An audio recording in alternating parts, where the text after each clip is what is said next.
Hi there, Malcolm here with my 150th Booktube video, and today I'll be bringing you May's wrap-up and June's TBR. Lots of books to get through, so let's get cracking. First up, I finished Tintin in Tibet, one of my favourites from the series. This one sees Tintin dreaming that his friend Chang is involved in a plane crash, only to find out that his friend Chang was involved in a plane crash. So he travels to Tibet to see if he can find him. And it's a story of his determination against all the odds and evidence to find his friend. And he also has an unlikely encounter with the abominable snowman. Brilliant stuff, booktastic. Next up was Necromancer, a graphic novel I borrowed from the library. It had a sort of Buffy the Vampire Slayer-esque vibe to it, so I thought I'd give it a go. And it follows a girl who unknowingly has necromancer powers. She's able to speak to the dead. However, completely unrelated to that, she brings a book of spells to a Bible study and unintentionally successfully summons a demon that kills all her friends and her parents. And this very disturbing scene is compounded by the fact that her necromancer power kicks in, that the dismembered and decapitated bodies start talking to her. She relocates to a new place for a new start and happens to encounter a completely different demon. The story is also told sequentially from the present, being her interaction with this current demon, and the past, as we find out the sequence of events that led her to this moment. And although should be quite messy and unreadable, was actually very, very interesting. Albeit there is an awful lot more set up here for a series rather than an actual standalone story. And there is a story, but it's quite weak. There's certainly enough in here to keep me interested to look out for book 2, if there is such a thing. Buy it! Next up was The Castafiore Emerald, another Tintin adventure. Well, I should say, not really an adventure in this one. And in this one, the singer Castafiore comes to stay at Haddock's mansion in order to do a TV recital filmed on that location, much to Haddock's shock and horror, and one of her priceless jewels goes missing. On the whole, I think this is one of the weaker stories in the series. Not a lot happens in it. It really doesn't go anywhere. The story is very, very thin. The highlight is the running gag with the broken step. It's worth reading, but not much of an adventure. And the next up is Flight 714, the penultimate Tintin adventure. And this one, Calculus, Tintin and Haddock are all kidnapped along with an eccentric millionaire by Rastropopulus and taken to an island. There's a scheme to get hold of these millions, a scheme that is thwarted by a rather bizarre sequence of events. I did enjoy the story immensely, but it did get very, very silly. Buy it. And then after that was Outcast of Redwall by Brian Jacks. This is part of the Redwall series.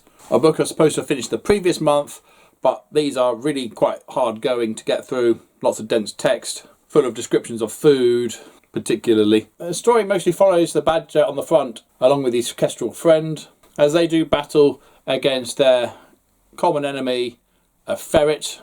There's also a side plot about the ferret's son and his adoption into Redwall Abbey, and then subsequently becoming an outcast. However, the side plot is very minimal compared to the main story, and the book really shouldn't be called Outcast of Redwall because it's not really about that at all. It's in it, but very, very slightly, and not until right till the end as well. Full of anthropomorphic animals doing horrible things to each other, while at the same time guzzling an insane amount of delicious grub. These books are very pleasant reads. Say this was not as good as the last few I've read, but still worth buying. And then next up is the final Tintin book, Tintin and the Picaros, where they once again become involved in General Alcazar's revolution. And yet another book that really is weighted down by the fact that it has so many books preceding it, in that a lot of the characters from a lot of the series pop up in this one. So there's General Alcazar, Calculus, Captain Haddock, Tintin, Bianca Castafiore, Jocelyn Wag. There are a lot of characters that feature from other books in the series. And the running gag in this one is Haddock's sudden inability to consume whiskey. I'd also say this is another adventure, not the end of the adventures. It is the last adventure, but it didn't feel like an ending.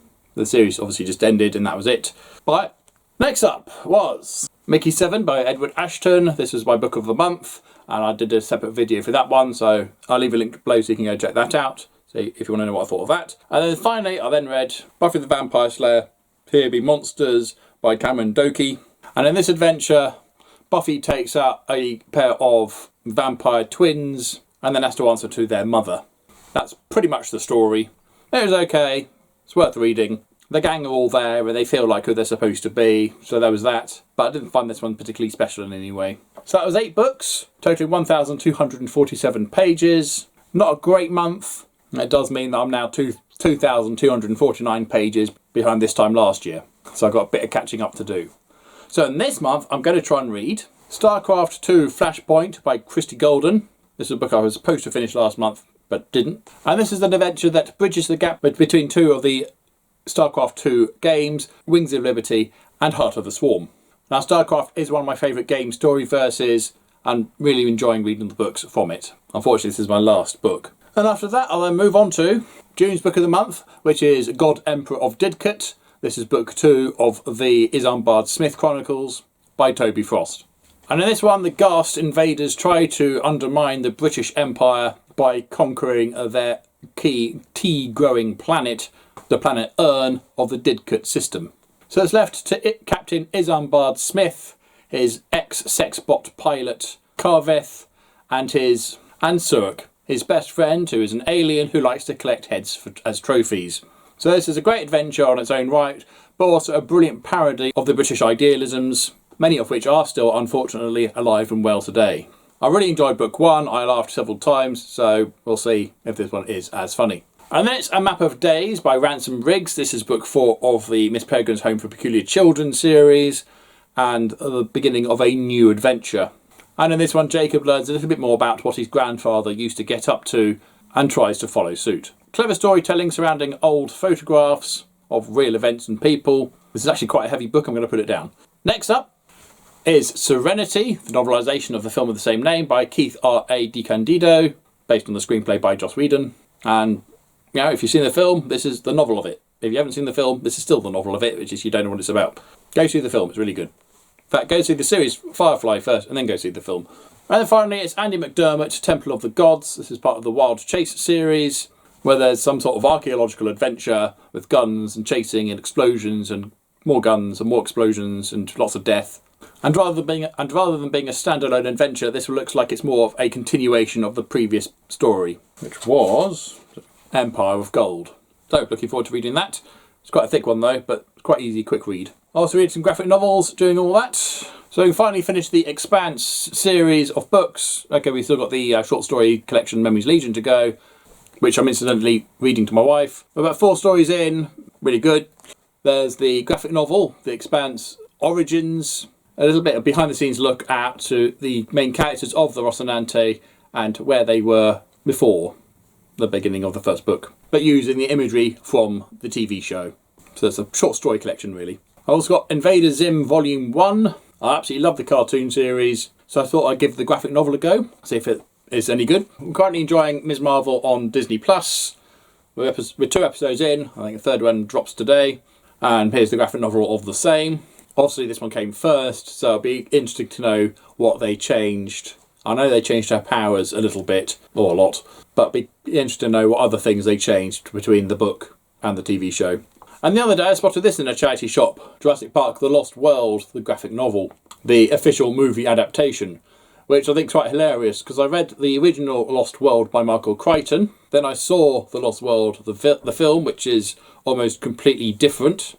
There are some similar elements, but it is almost completely different. And so here's the book of the film of the book. So I have 2 books, Jurassic Park, The Lost World, but they're very different stories. Anyway, spotted this, thought, oh, must grab it. Dinosaurs, Lost Jurassic Park. Yay. So there we go, I'm filming this on the 22nd. So I have already read these 2. And seeing that there's only 8 days left of the month, counting today, this might be a bit optimistic. We'll see how I go. As I mentioned, I'm still reading Memories Legion to my wife. I'm also still reading... What the hell am I still reading? Clash of the Sky Galleons to my son. That's part of the Edge Chronicles, book 3 of the Quint sequence. And I'm also reading The Fall of the Governor Part 2 while boiling the kettle. So there you go, I hope you enjoyed that. Lots of books there to think about. So comments below please. But as usual, if you have nothing nice to say, then please keep it to yourself. Thank you, and until next time, see you later.